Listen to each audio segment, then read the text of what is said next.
Breeders' Cup 2025, Old Del Mar. Let's get an update on the turf contenders. The pre-entries have been announced. Post positions will be drawn on Monday, but they're going to be mowing the lawn 1.5 miles on the turf at Del Mar, and it's going to be part of the Saturday. Of course, the turf is one of the original Big 7 races from the Breeders' Cup. It's been run since day one. We've got a full field of horses entered, including Ethical Diamond, the Sword Dancer winner, El Cordobes, Minnie Hauk, a 4-time Group 1 winner, Hill Road going to the turf, Rebels Romance, a 2-time winner of the turf, Tawny Port, ultra consistent, couple of seconds in a row coming into this race, Ethical Diamond, second in a Grade 1 last time out. We've got Goliath, Rashabar, Rebel Red, Redistricting, and Silawi, the recent winner of the Canadian International, along with Kentucky Downs winner Wimbledon Hawkeye. Let's get a look at some of the race replays, find out how these horses got here. Starting off with Redistricting, won first of 2 races at Monmouth Park, won first time out. Chad Brown trains, Claravich Stables colors, and Redistricting kind of put away the field in the Monmouth race the first time. Then Redistricting came back, a little bit stronger race, a strong race in the United Nations. This year that drew a big field. Redistricting came off the pace again, saved ground on the inside, got out for the run down the lane, and won the United Nations race. Back-to-back wins at Monmouth Park for Redistricting, and goes for the Banker Boys. Now, Rebels Romance, first in the Breeders' Cup turf last year. Powerful effort. Look at this, opened up midway down the lane, held off the Japan runner-up for second.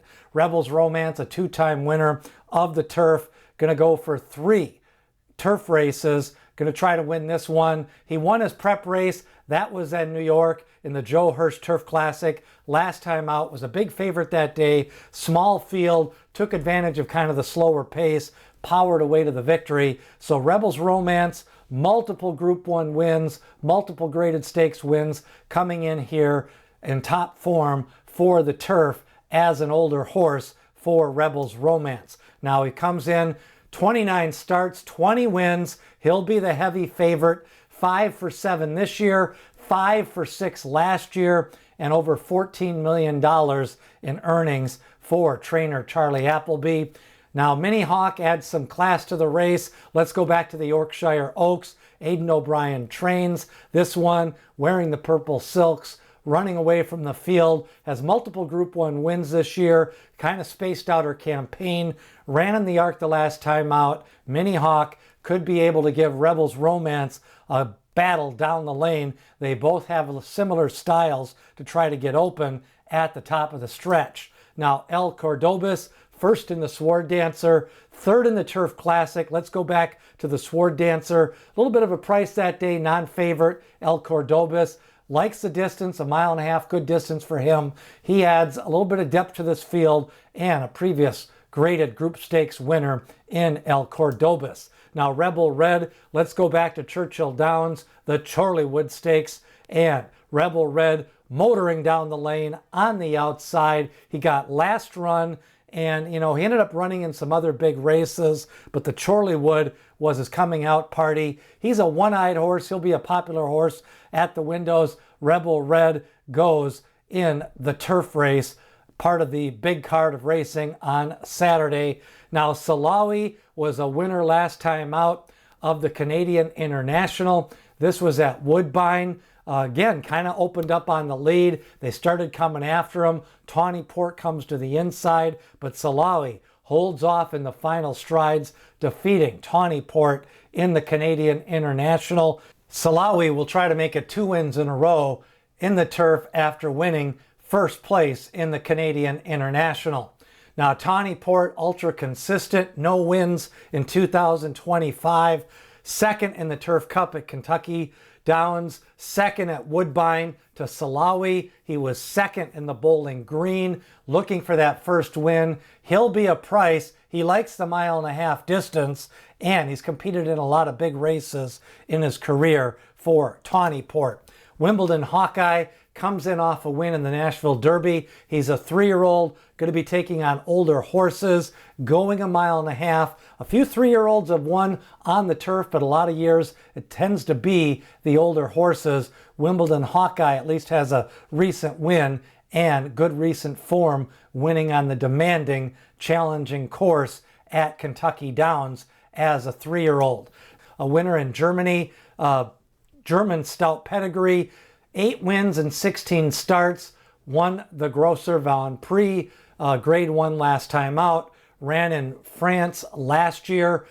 He was supplemented for $200,000 into this race, and the 1.5 mile distance should suit Goliath well in this spot. Now, Gold Phoenix, don't call him Old Phoenix. He won the John Henry Turf. He's a proven winner at Del Mar, won the Del Mar Turf Handicap a couple of years. This year he won the John Henry Turf, the Del Mar Handicap, and Gold Phoenix. Maybe doesn't have that top end grade 1 form, but he's consistent. He's got a lot of lifetime wins, and he'll be running on his home course out of Del Mar in the turf race. Now, Rashabar, another one win in 11 starts, but he's got 6 seconds, second in France, adds another pace factor, can come off the pace, should like the 1.5 mile distance, but Rebel's Romance, Minnie Hauk, and some of these other horses are just more proven on the win end here in the turf. So, some of the turf factors to consider: Euros tend to dominate, older horses do well, horses with proven form at 1.5 miles. Over the years, the ARC winner has not done well in this race, but some of the also-rans in the ARC, like Minnie Hauk, have turned the tables in the turf race. So, this year I expect an average to slow pace on the turf. We'll see what Rashabar can do. 4th last time out, 2nd the race before that. Rebel Red going to be motoring late. Rebel's Romance trying to be back-to-back winner and a 3-time winner of the turf. Lots of interesting handicapping factors this year for the turf. Don't forget about Ethical Diamond. He's got multiple wins in a row coming into this race. He's another one with proven form, back-to-back wins, and 4 wins in 14 starts for Ethical Diamond. It's the Breeders' Cup Turf, part of the Saturday action.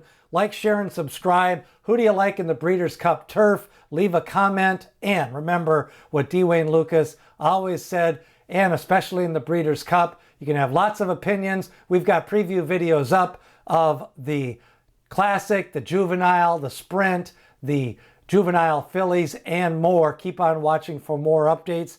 And D. Wayne Lucas always says, people have opinions, horses have the facts.